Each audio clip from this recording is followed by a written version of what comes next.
Olá, aqui é a Adriana e você está no canal Tu Literário. E no vídeo de hoje eu vou compartilhar com vocês dicas de livros para ler antes de dormir, para você que busca por livros leves, repletos de histórias cativantes, com mensagens que vão te acalmar, desacelerar e também relaxar a sua mente. Ou seja, preparar você para uma noite de sono bem mais tranquila. Bom, pessoal, eu gosto muito de ler antes de dormir. Para mim é um momento bem relaxante e desperta também aquela sensação de bem-estar. Principalmente porque tem dias na semana que eu chego no trabalho às 6:30 da manhã e eu só saio às 9 da noite. E apesar de chegar em casa bem cansada, eu ainda estou acelerada, bem desperta e mesmo querendo dormir, o sono ele não vem. Então, uma das vantagens de ler antes de dormir é exatamente isso. Ter esse momento para poder desacelerar após uma rotina intensa, também reduzir o estresse, porque quando a gente pega um livro para ler, a gente acaba mergulhando naquela história. Geralmente eu escolho leituras leves e isso permite que nossa mente descanse, porque a gente acaba se transportando, né, quando a gente está lendo aquele livro, para outros lugares, para outros mundos, para diferentes realidades, e você acaba se desligando, você acaba se desconectando das preocupações que no caso, né, você teve ali ao longo do dia, a gente acaba se desligando dos problemas cotidianos. E quando a leitura ela passa a fazer parte da nossa rotina noturna, nosso corpo ele acaba entendendo também que aquele é o momento para poder relaxar e também para poder se preparar para o sono. E com relação ao tipo de livro indicado para essa leitura noturna, claro que isso vai variar de pessoa para pessoa, só que o mais recomendado é escolher algo relaxante e não uma leitura que vá te estimular, né? Se seu objetivo for ler para dormir. Por exemplo, teve uma vez que eu peguei algo sobre planejamento, administração do tempo, enfim, livros sobre hábitos e rotinas. Só que quando eu comecei a ler o livro, logo me deu uma vontade de levantar da cama e começar exatamente naquele momento meu planejamento, colocar já em prática algumas ações, né, que o livro ele indicava. Mas como eu estava cansada, eu vi que aquele livro ele não era ideal para aquele momento, porque eu não iria conseguir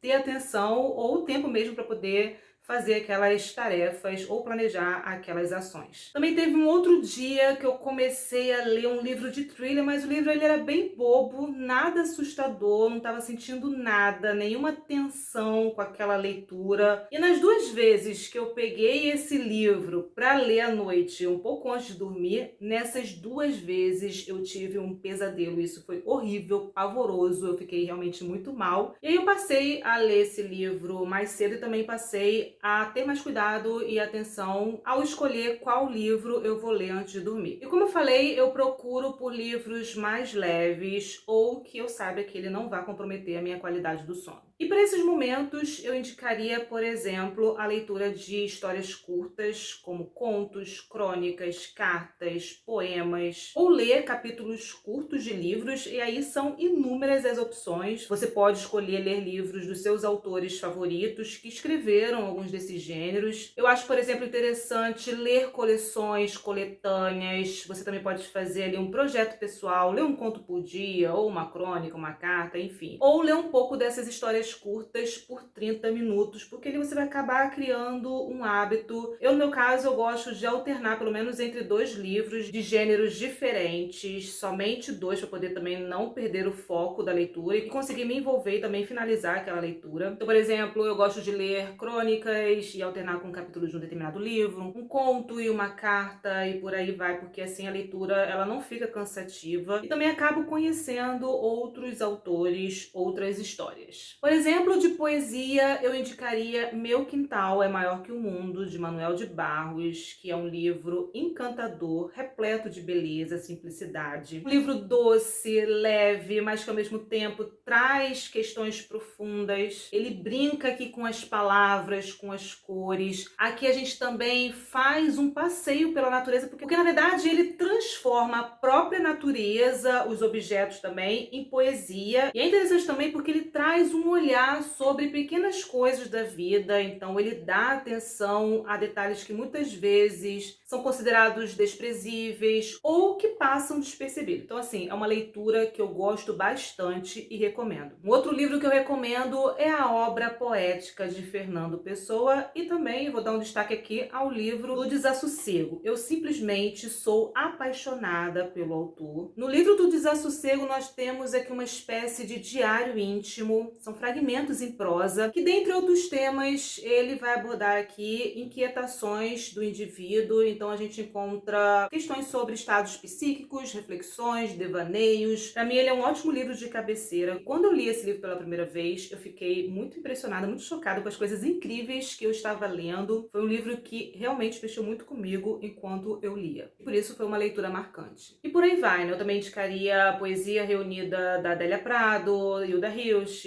Sylvia Plath, enfim, ou qualquer outro que você tenha interesse em ler. Eu deixei aqui na descrição do vídeo sugestões dos demais gêneros, como crônicas, contos e cartas. Bom, com relação aos livros de ficção, eu indicaria Siddhartha. Eu acho essa uma ótima leitura para ser apreciada antes de dormir e por vários motivos. Primeiro porque o livro ele apresenta aqui uma jornada de autodescoberta. Aqui a gente acompanha a história de um jovem Brahmani, ou seja, ele pertencia ali à classe alta da sociedade indiana e ele decide abandonar a vida confortável que ele levava e partir em busca de um entendimento mais profundo sobre a existência. E ao longo dessa jornada ele vai experimentar diferentes modos de vida. Conforme a gente acompanha essa jornada, o livro ele também permite que a gente faça reflexões sobre a vida, sobre a existência. Então nós temos aqui uma jornada interior, um processo de autodescoberta e eu acho que é um tipo de leitura que combina bastante com uma leitura noturna, porque nesse momento nós estamos também no estado de espírito mais introspectivo, já que é o momento que a gente se desliga do mundo exterior e a gente fica mais conectado com o nosso interior. Além disso, é um livro que tem um ritmo mais lento, meditativo, contemplativo, a linguagem ela é suave e isso também pode ajudar a desacelerar a mente após um dia bem agitado. Isso era algo que acontecia muito comigo quando eu estava lendo Em Busca do Tempo Perdido de Proust. Após um dia cheio, intenso de trabalho e de estudo, eu pegava esse livro para ler, mas era por volta das 19 horas da noite, eu ainda não trabalhava no turno da noite, então eu ainda estava mais disposta e também mais concentrada. Então o livro ele me ajudava a desacelerar e foi uma experiência deliciosa e até hoje eu me lembro desses bons momentos, o que significa que a leitura ela foi bem marcante. Então são obras que ajudam nessa transição para um estado mais contemplativo, meditativo, ou seja, ajuda a desacelerar. E ler Siddhartha antes de dormir também faz com que a gente vá assimilando lentamente os ensinamentos, as mensagens que o livro ele passa pra gente, ele faz a gente refletir sobre eles e quem sabe também levar algumas dessas lições para nossa vida cotidiana. Por exemplo, a gente encontra aqui, como eu falei, essa ideia de autoconhecimento, de autodesenvolvimento, o que pode inspirar o leitor a pensar sobre suas próprias experiências e trazer transformações. Então ali a gente acaba tendo um momento de uma leitura mais reflexiva e tranquila. Até hoje eu me lembro dessa experiência, dessa sensação que a leitura do livro Siddhartha ela traz. Ela traz essa sensação de paz, de tranquilidade, ou seja, uma leitura perfeita para o final do dia. Um outro livro que eu também indico é O Velho e o Mar, e esse livro ele é bem curto, uma escrita bem tranquila, bem fácil de acompanhar, e isso faz com que aquele momento de leitura seja bem agradável. Você pode ler poucas páginas por dia, porque assim você acaba criando uma rotina de leitura, você tem sempre ali uma história agradável te esperando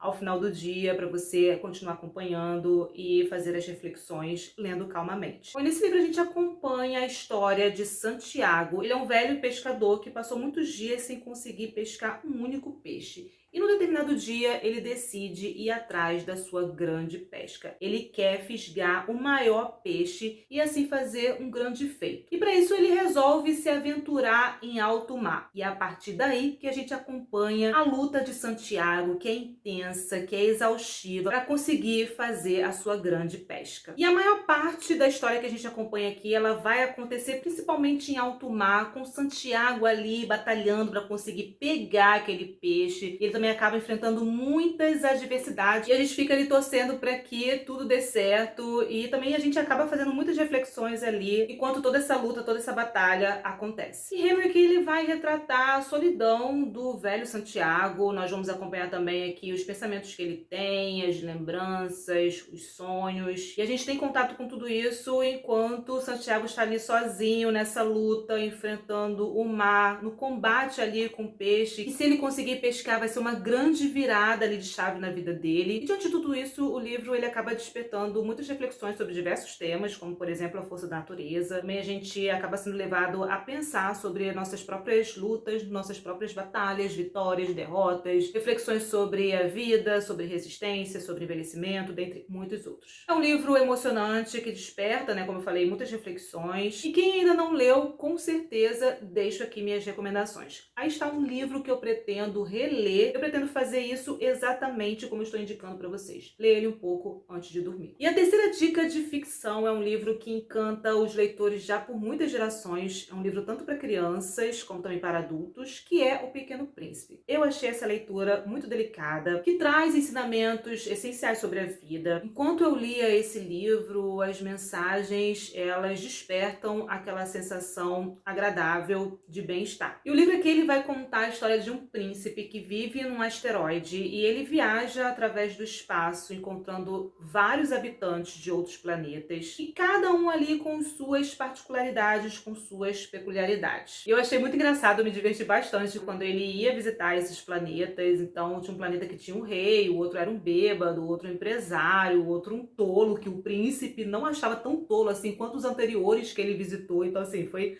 o máximo encontrar essa parte aqui no livro. E aqui também a gente vai acompanhar a relação de amor, a relação de cuidado, de compromisso entre o príncipe e a Rosa. É aqui também que ele diz que o essencial é invisível aos olhos, e isso também desperta para o verdadeiro valor das coisas, que no caso está na sua essência, que nós devemos apreciar as coisas simples da vida, que o importante também são as experiências que a gente vive, as relações que a gente estabelece. E ele também destaca a importância da imaginação, da criatividade, que é o que vai permitir ver além, ir além e explorar novas possibilidades. E dentre outros temas, aqui também a gente encontra mensagens sobre a nossa responsabilidade com os cuidados com o meio ambiente, com o nosso planeta. E eu achei a coisa mais linda aqui ver como que o Pequeno Príncipe ele cuida do asteroide. E o que deixa a leitura ainda mais encantadora é que a gente observa tudo isso a partir do ponto de vista de uma criança. Ou seja, é um livro muito gostoso de ler, repleto de sabedoria, que jamais deve ser esquecido, que vale muito a pena reler de tempos em tempos. Então, com certeza, deixo aqui minhas recomendações. Por fim, outro tipo de leitura que eu acho ideal e super combina para esse momento, para leitura antes de dormir, são livros de religião, meditação, espiritualidade, ou até mesmo pegar algo de filosofia para ler. Por exemplo, Meditações de Marco Aurélio. Um outro livro que eu indicaria é sobre a ira e também sobre a tranquilidade da alma, de Sêneca. E eu acho que esses livros combinam porque ele leva a gente para esse estado mais reflexivo e também é onde nós podemos encontrar conforto e sabedoria. Bom, já separei meu próximo livro para ler antes de dormir, que está catalogado como Meditação e Espiritualidade, que é As Coisas que Você Só Vê Quando Desacelera. E o título eu acho já bem convidativo, porque depois de um dia cheio, intenso, você lê algo que propõe desacelerar. Esse livro aqui, ele traz aqui também muitas ilustrações que são belíssimas, encantadoras. Eu achei essas ilustrações lindas, delicadas, também são bem inspiradoras, aquelas que também despertam essa sensação de bem-estar. Bom, esse livro aqui ele foi escrito pelo mestre zen budista, ele é sul-coreano, Haemin Sunim, não sei se é assim que se pronuncia, provavelmente não. Eu estava pesquisando sobre o que trata o livro, e aqui diz que é um livro para quem deseja tranquilizar os pensamentos. Além disso, ele ajuda a entender nossos relacionamentos, nosso trabalho, nossas aspirações, e o que eu achei bem legal é que nesse livro ele fala que a gente vai descobrir que a forma como a gente percebe o mundo, na verdade, ele é um reflexo do que se passa na nossa mente, né? Quando a nossa mente está alegre, o mundo também está contemplativo, alegre. Mas quando a nossa mente ela está repleta de pensamentos negativos, negativos, o mundo também ele fica com um aspecto sombrio. Nosso estado de espírito também fica assim. E quando a nossa mente descansa, o mundo também fica mais tranquilo, fica em paz. Então assim, parece ser uma ótima leitura. Eu já separei aqui, como eu falei. Já vou começar essa noite e em breve eu comento com vocês como que foi essa experiência. Bom, existem muitos outros livros que eu gostaria de indicar, mas para o vídeo ele não ficar muito longo, vou ficando por aqui e de tempos em tempos eu volto para mais atualizações sobre esse assunto. Aproveite para deixar aqui nos comentários qual o seu livro de cabeceira ou qual foi o livro que você separou aí para ler antes de dormir. E se você gostou das indicações, não esqueça de deixar o seu like e se é novo por aqui, aproveite também para se inscrever e acompanhar a programação e os projetos aqui do canal. Obrigada pela companhia e a gente se encontra nos próximos vídeos.